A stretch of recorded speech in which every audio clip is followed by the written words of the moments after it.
my pain and make it something beautiful. Coming to you from 1984. I make no jokes, but actually I do. To inspire me tonight, we have Tongue and Cheek, because if you don't laugh, you'll cry. Like and subscribe for more. How to create your own equity. We have had what is the displays of the Ministry of Truth from the press secretary herself. Retaliatory in nature is the argument, because the reason that the AP was barred, which they said was because they're not using the phrase Gulf of America, they're using Gulf of Mexico in line with their standards. And so the question here is this setting a precedent that this White House will retaliate against reporters who don't use the language that you guys believe reporters should use? And how does that align with the First Amendment commitment that you were just talking about? I was very upfront in my briefing on day one that if we feel that there are lies being pushed by outlets in this room, we are going to hold those lies accountable. And it is a fact that the body of water off the coast of Louisiana is called the Gulf of America. And I'm not sure why news outlets don't want to call it that, but that is what it is. The Secretary of Interior has made that the official designation in the Geographical Identification Name Server. And Apple has recognized that, Google has recognized that, pretty much every other outlet in this room has recognized that body of water as the Gulf of America, and it's very important to this administration that we get that right, not just for people here at home, but also for the rest of the world.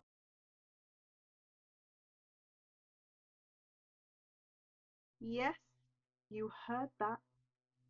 You heard that right, because Apple said so, and Google said so. I think they were front seat of the inauguration, right? You've heard the phrase, those that own the past own the future, those that own the future own the present. Those that own the tech companies pretty much own everything. So we are moving into very dystopian times. Hello. Oceania. These are our people. The workers, the strivers, the builders. And if it wasn't for the eggs that were missing, we'd kind of be bang on, right? When we think about the bread, the workers, all of the stuff that Trump's media parties like Steve Bannon have tried to grab the masses and engage them in more jobs, make America great again, which is the bandwagon for a lot of other political parties, to be honest, that are coming from a certain side. And they're not wrong in terms of having more jobs or in terms of having more efficiency, which we'll get to.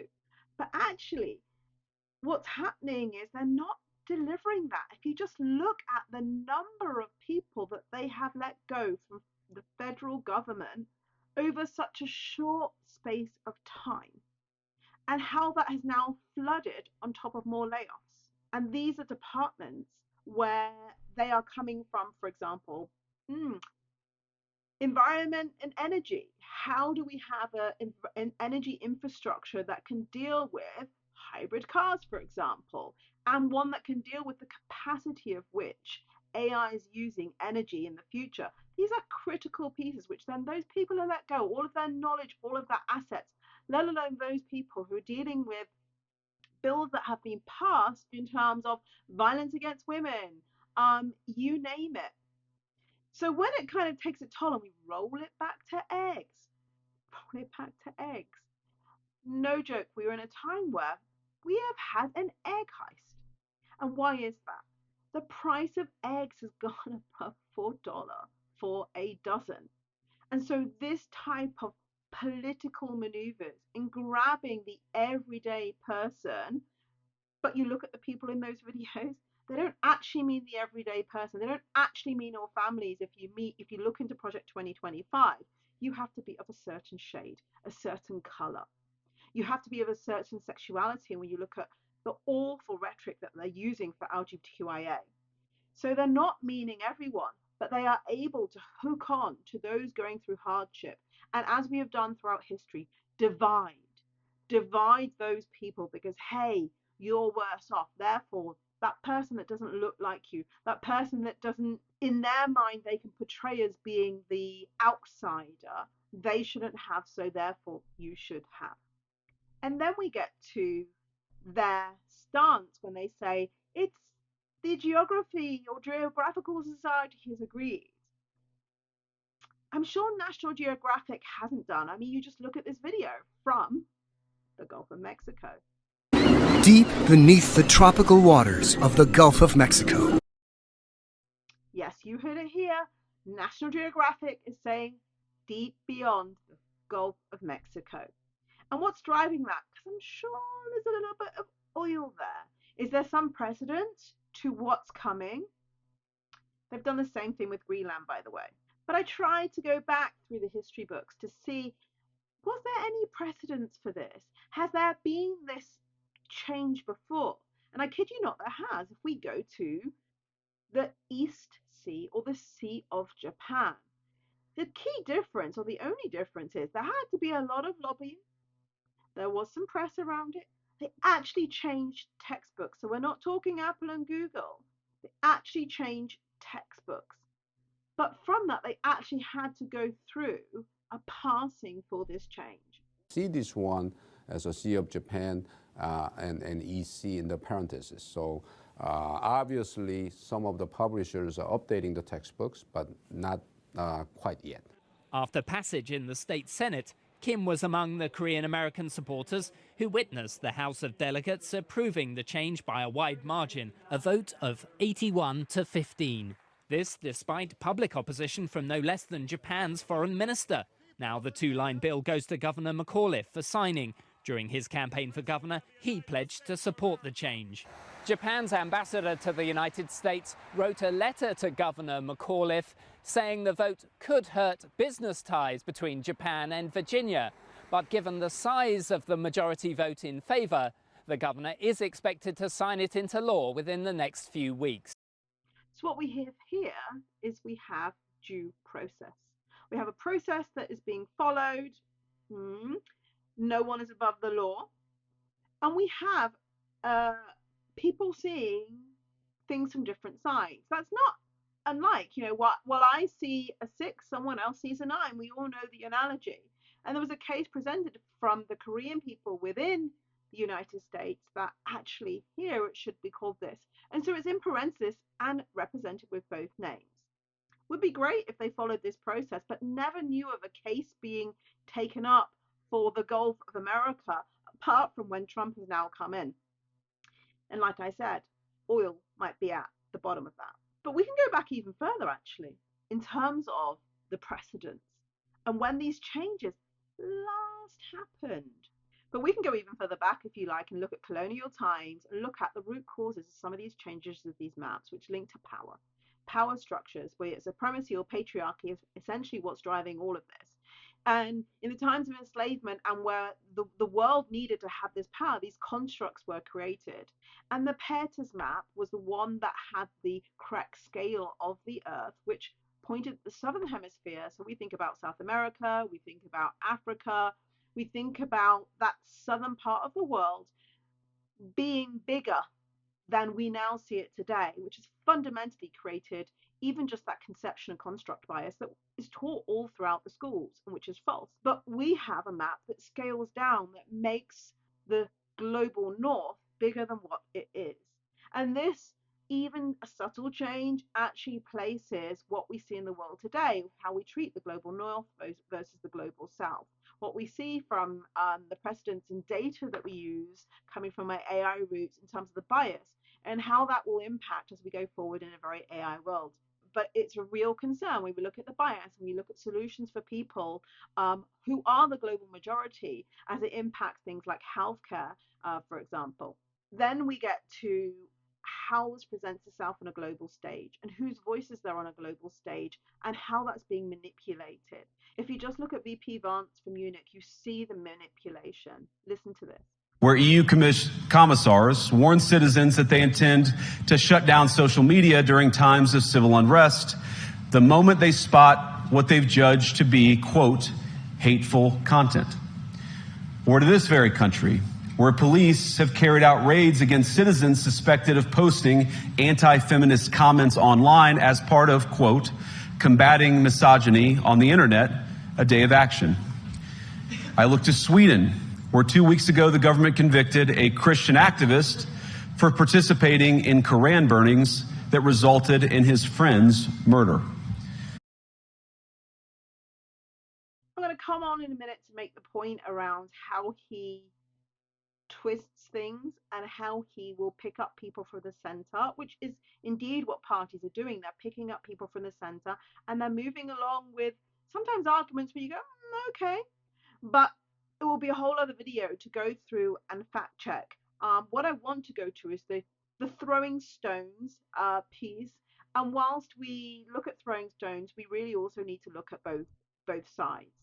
So when we look at both sides, if we just take the burning of books, I fundamentally see religion as something which is leveraged to manipulate, and he himself is doing that. He's picked up a message which speaks to his base in order to leverage it, and it is often at the root, or the misuse of religion is often the root of many, many, many wars. But what he doesn't do is present the other side, where we do have a lot of Islamophobia. We do have a lot of persecution of faith, and we do have different treatments of people with different faiths.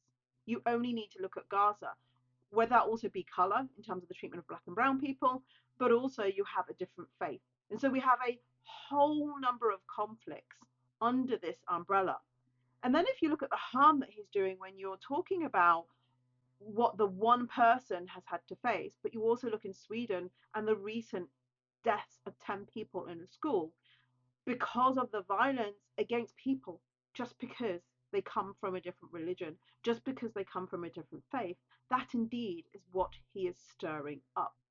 And whilst he points to social media and hate speech and the need for freedom for speech and misogyny, the freedom of speech at the cost of the freedom of others, when we look at the increase of the violence against women, the increase of rapes, the increase of spikings, it's absurd when you think about the case of Gisela in France and you look at her being raped by her husband over a number of years. Her daughter not even knowing if she was raped, but she found pictures herself, 2 pictures herself of herself unconscious on the bed.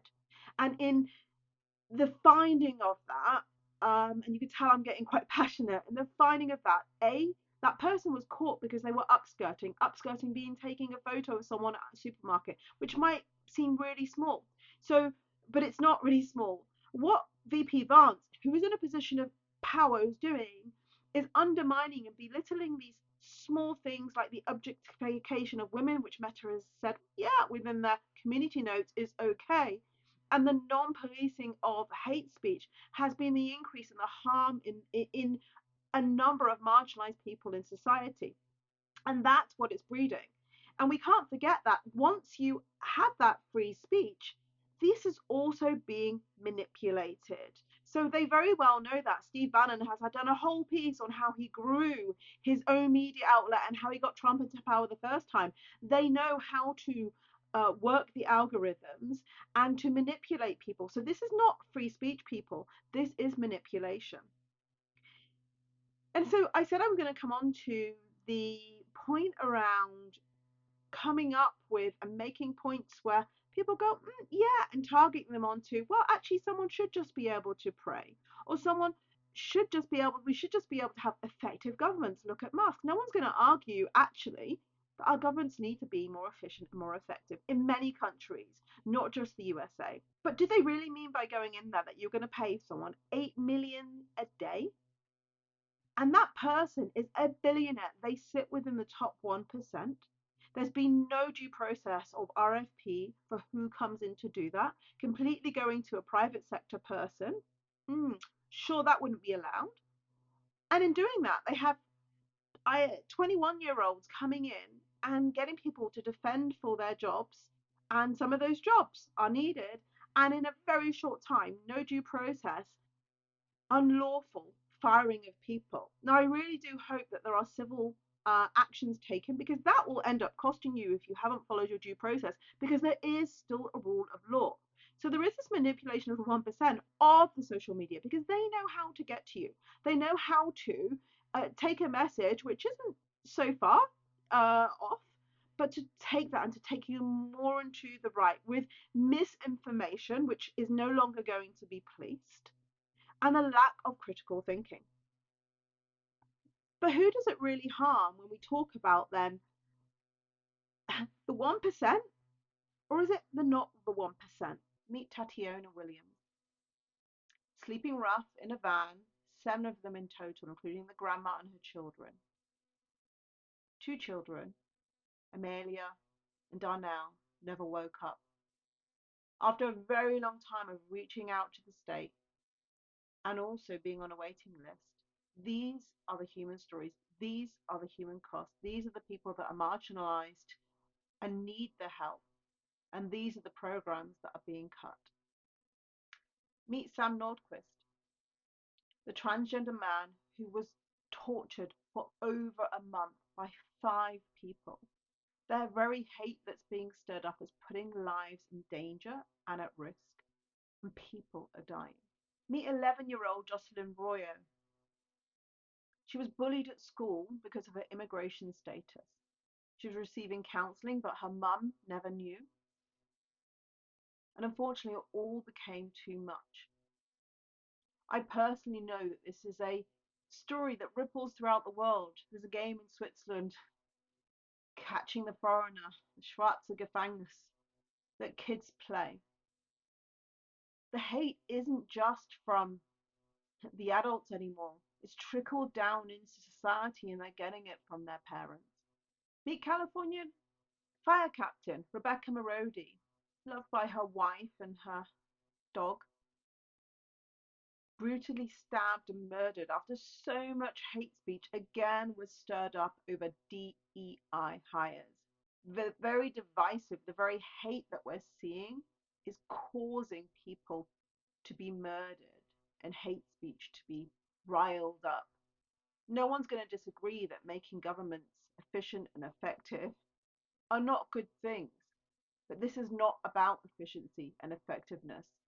The theatrics around this and the narrative being used, there is the other agenda. Those people that you saw in 1984, it was never for all families when you read the Project 2025. It was for families of a certain kind. But yet they managed to get people to vote for them, saying that they would do things, but they didn't mean for you, Black people. They didn't mean for you, Latinos. They didn't mean for you, LGBTQIA. They didn't mean for you, disabled. And they certainly didn't mean for you, white women.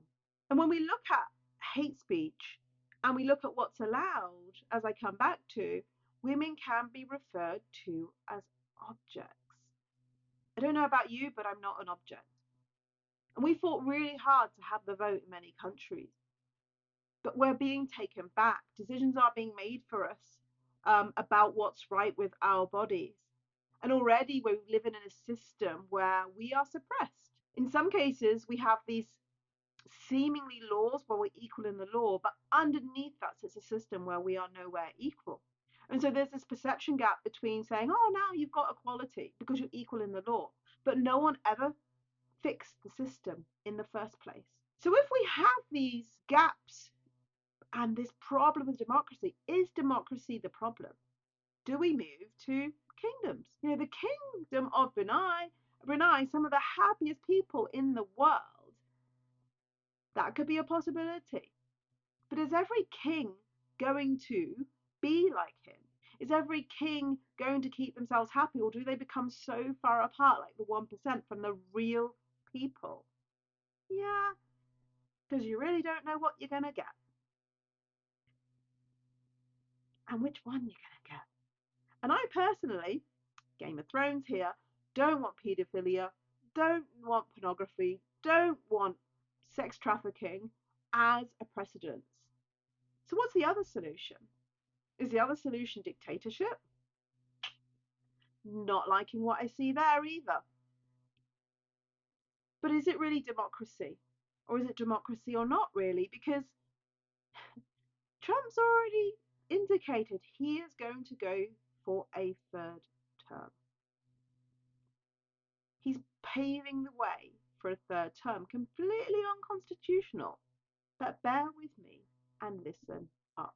in the way that the 22nd Amendment is written, because the amendment says no president shall be elected to the presidency more than twice. But there are other ways to become president other than being elected president. One such way is you can be the vice president, and the president can step down or resign or be impeached, and you could ascend to the presidency that way. And technically you weren't elected president in that case. And so one of the things that I explored in the piece that I wrote for Politico is whether Trump could somehow try to exploit that loophole to become president again in 2028. Even though he wouldn't be allowed to run again himself, he could find someone else to run at the top of the ticket. He could be the vice presidential candidate, and there would be an explicit promise if they won that the person at the top of the ticket, call him J.D. Vance, say, could resign on day one, allow Trump to ascend back to the presidency. And that does not seem to violate the technical language of the 22nd Amendment. And of course, the Supreme Court, as you know, is very textualist, very technical, and might even uphold such a gambit. You heard it, such a gambit. The puppet strings behind Trump, there is a gameplay. There is a gameplay that could mean this is not only 4 years. And some of us have been hoping that it's only 4 years. Think about that. But the problem with democracy actually is not that you have a majority vote, as sometimes I argue with my friends or even hubby. Because in Switzerland, for example, we do have a majority vote. But I would say, even though we have a lot of racism in Switzerland and sexism, I would say that there are fundamentals that are missing when we come to democracy, and that can undermine democracy. That's, for example, education. It's, for example, misinformation, and that piece we talked about with BP Vance, being able to manipulate a whole population. And when you have that misinformation, when you have perhaps undermined education, and then you have a lack of critical thinking, that in itself questions democracy. And then you start to think about these other models, and then you start to have people challenging those models. How did we even get there if we rewind back? Well, I speak with my best friend, godfather to my kids, and he's half US, half Swiss, and we talked about the fairness doctrine. Came in 1949, came out in 1987, and that was when, for important topics, the US had to present both sides. Doesn't that make sense? So within our Swiss voting papers, I see if I'm going to vote for something on the environment, I see a whole piece for, and I see a whole piece against. We know what happens when that doesn't, because that's how we got into Brexit, because we did not have the for and against. It was just a simple tagline, and then people were not informed. Well, this happened way back within the US, which means that they didn't get both sides of the arguments on important topics. And you could argue that people were manipulating at some points both sides, but at least that happened. At least they had for and against. What does it mean? And there was even one station, the WLBC, when they were having racial bias, that got cut. So there was some accountability for that. And in some ways, part of the argument, the creation of the fairness doctrine being cut, was because they were moving to cable TV. It was no longer public. But therein lies the challenge that we have. We've moved from public TV, public radio, arguably sometimes independent, although I'm not too sure on all the independents when we look at the reporting of Gaza in some countries. But then we started to move into privately owned cable, and now we have social media. And no one is taking on the navigation of that, the fact checking of that, the accountability under a press association of that. And then you have the social media companies saying, well, I'm not going to police it anymore. I'm not going to fact check anymore. Hate speech, hey, you know. And that has led to a downward spiral of misinformation that, frankly, we cannot come back from. And these companies are making millions. These are not small companies.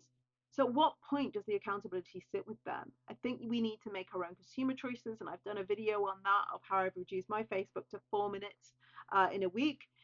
Still needing, because a lot of my cousins and my family are in the States, in Asia, in different islands, and in the UK, only for that connective piece, but I will not give them any of my engagement or any of my money when it comes to that, because of what they are supporting. And I know many other people are making that choice. Check out that video. But the thing is when we think about free speech for who? Because when VP Vance talks about free speech and allowing that freedom, I presented the argument for, well, does he really mean free speech, or how is that actually working its way through the population, being manipulated and used by the different governments? What we saw when we saw the rollback of TikTok was exactly the opposite. When you have free speech, but you have free speech from Black and brown people, from marginalized people, and they're using free speech, there's a rollback. And it's played like giving your kid a telling off and saying, you're not going to have any dinner. And then suddenly you give that child dinner and they love you more than ever. And that's kind of what happened to Trump and what he was doing to the masses. Or any other government that's passed them like $200 or $400 check, which is nothing anyway, but they love them compared to the debt that the US is in. But when we come to it and we look at what happened, there are some truths that came out from Munich are exactly around why that happened. Listen up. Ban than meets the eye, and has a lot more to do with a country that is actually not China. That's what journalist Ken Klippenstein wrote about in his latest Substack. It began when Ken caught wind of a panel at the Munich Security Conference with Democratic Senator Mark Warner and former Republican Congressman Mike Gallagher, who is now a Palantir executive. Let's watch. Mike, how did that legislation pass so quickly? If this is correct and there's not a lot of people that understand, somebody understood something. I want to see if you're going to tell the real story. Okay, well, first of all, let the record we're talking reflect. about the TikTok legislation. Gallagher and Warner first introduced the bill in Congress that claimed that TikTok was a national security threat, a claim still relevant given the app's uncertain future. With us now to reveal what that real story is, none other than Ken Klippenstein. Thank you for joining us, Ken. Hey guys, good to be with you again. And to do the spoiler, it was actually Israel. Shut the front door, really? It had nothing to do with national security. The only national security risk is that people were actually finding out and discovering what actually was happening in Israel. They were publishing what was happening from the ground for the people. And this has changed and made a huge sentiment change, an understanding of reality of a country that has been in occupation, forced occupation, colonialization, and the hardship and the genocide put upon those people. And they did not like it. So TikTok has had to stop. Now it's back, apparently because of, thank you, Trump. But now there is censorship. There is censorship. Remember, we believe in free speech. There is censorship of the content, and that's the agreement from Israel. So when you want free speech, it's okay, but not if it's for you. It's not too free. Another example here is even in the written press. We now have had books pulled on Black history. Because apparently slavery, which actually is white history, did not happen. So those books have been pulled, eradicating a whole history that helps people understand and contextualize what happened today so that we don't repeat the mistakes of the past. It also helps us understand what might be missing. Don't forget, they also sneakily deleted all the CDC data, which, how do you see the disparities in healthcare? How do you see what's actually going on, especially in the world of AI people? When we look at healthcare, you can just pretend there are no disparities because you can't see it. There are no markers for anything else. So hey, no problem here. Moving along, completely complicit. And if anyone knows what's going on and we think about how did this even come about, was the social engineer himself, Steve Bannon. But he also talks about the pull of Trump Listen up. To average citizens because they don't have to bear the brunt of it. They don't bear the brunt of the healthcare system in collapse. They don't bear the brunt of the education system in collapse. They're taken care of. To wit, they bring about the largest financial collapse in the country, and they're better off in 10 years. Why wouldn't you like this system? The system's working great for them. It's not managed decline for them. They're making more money on the way down than they made on the way up. And so that's what Trump is a rallying cry. Trump is a rallying cry for those people. I mean, how misplaced is that? When you say they, Trump's a billionaire. Musk is a billionaire. Those are the very people that are benefiting from this. If you don't think he's setting up for his Dogecoin, I will come up with a video that's soon to be in terms of Dogecoin, or he's not setting up his presence for taking over certain companies when he's out, or maybe he's not out of his presidency. And then he talks about they. Who again does he mean? Because, hey, I'm totally with you. We have wanted, black and brown people have wanted systematic change for so long. Are you talking about changing the system? Because we're together on this. We're together. Yes, we need to change the system. Because that capitalism, that 1% of people and the rest hurting below, hey, I'm with you. But if you go back through history and you look at this division, when people came from Europe, we had this brutality in Europe. White on white hate, and you read a book called My Grandmother's Hands, and you talk about white body trauma, move to the US, and then you look at black body trauma, and that hate became those poor white people down there had nothing. They still had nothing, but hey, you can have a little bit more than those black enslaved people, and they turned against them, this division. So he's not talking about you and I. He's not talking about my family in the States. He's talking about a very specific person or group of people. And it's not everyone. It's exclusionary. It's why they've removed diversity, equity, and inclusion. It's exclusionary. And so those seeds of division and the use of engagement of social media has created the climate and the lack of humanity that we are in now. That's how we got there. And if anything, as you saw, people are dying. I think we've had reportedly 120 anti-LGBTQIA bills filed in, let alone bills filed which revoke and roll back on the environment for black and brown people, on immigration. If you don't think they were coming for you marginalized people, they are. And when I say that, not all marginalized people didn't think that. Black women spoke up so much at the election, but the problem is we cannot do it alone. We cannot be the only voice who are there. Because if anything, what's happening when we say, who is the land of the free for? Who is that land for? What is Trump spending his time on, apart from VP Vance going to Munich and Israel? They're spending their time on getting one of the worst scum, I'm going to say scum, out, who's Andrew Tate. Now, Andrew Tate is under charge for rape and human trafficking. Now, you have to think, why would he spend his time on that? Well, Andrew Tate was one of the voices for Trump. He's been the voices, and he has 10 million. So we have a whole load of influence. Again, we come back to social media, we come back to free speech, we come back to hate speech. It's all full circle, people. But he has a whole load of influence for what Trump's agenda is. But then you come back and you go to the other end and go, who's speaking up? He can speak up for Tate, this white man, which represents all of the people that Steve Bannon was talking about. Or does he speak up for the black and brown kids in the picture?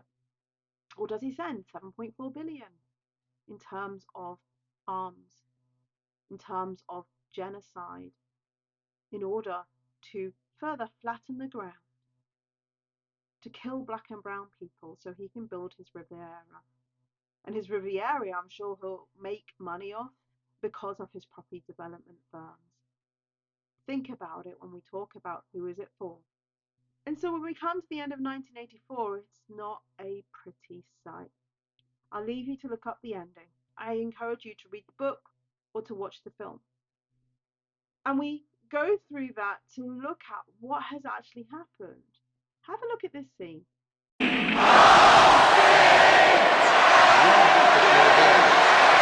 Look at the hate. Look at the rage. Look at how much hate and rage you see in the world right now. The pulling on emotions. Emotions drive us. The manipulation of social media on emotions. Then look at the scene from the attempt to shoot Trump. Left tilted. The former president, though, did appear to be okay as he was escorted off of this. Look in the backgrounds of those people. Look at his rallies. Look at the emotion that's stirred up.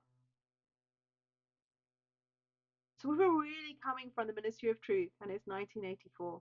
And hey, if I can redraw any maps, I'm going to take the step to redraw the map, Oceania. This state that we're looking at has become 1984. The lesson, if we draw anything from Orwell, is we've gone from 1984 to 2025 into a very dystopian world. And what's really interesting about 1984 is it was both banned in the US and banned in the USSR. US found it too communist, and the communists, USSR, found it too socialist. So it speaks to something which governments don't want you to understand, what can happen with the manipulation. And what's needed more than ever is that we don't just go to social media, that we go to make sure our kids are educated and that we are educated. We go beyond social and we do understand how we're manipulated, but we go to different sources, both sides. I read Project 2025. You didn't want to give my money to the book, so I downloaded the PDF so that I could understand both sides, because it's really important for the third thing, which is critical thinking. So the Ministry of Truth is somewhere between those. But to be fair, either side will manipulate you, and you need to decide whether you want to be manipulated or whether you're going to take that step to move into the truth yourself, and whether you can take decisions that see beyond what's happening. If you're from a marginalized group, I'm really with you right now, and I honestly, I fear for the harm that's being done to many people. Please stay safe. Please do what you need to do to look after yourself. One thing I know that really helps is going into safe spaces, finding community, finding agency, and finding advocacy. And if I can help in any way, we do have the Equity Sanctuary. If you don't laugh, you'll cry. But these are really not laughing matters. You can follow me and subscribe on all of my different channels. Let me know if you liked it, comment, and share. Stay safe. I need you to take my pain.